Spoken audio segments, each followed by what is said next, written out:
हवेच्या दाबाची पडताळणी. तर आम्ही या प्रयोगासाठी घेतलेला आहे एक बाटली, एक पोहे आणि एक पंप.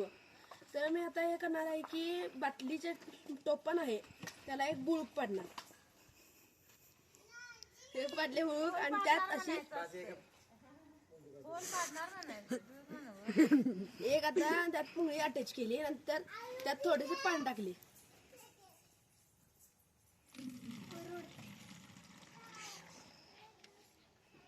आता टोपण लावले.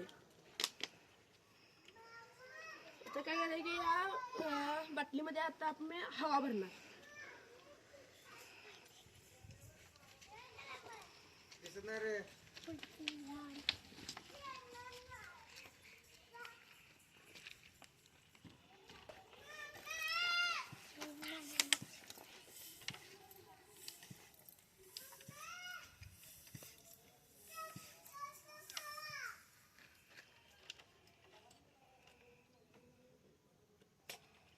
तर आपण ह्याच्या आता पडताना घेऊया. असे होणार की हवा असल्यामुळे तो ती बाटली अशी वर जाणार.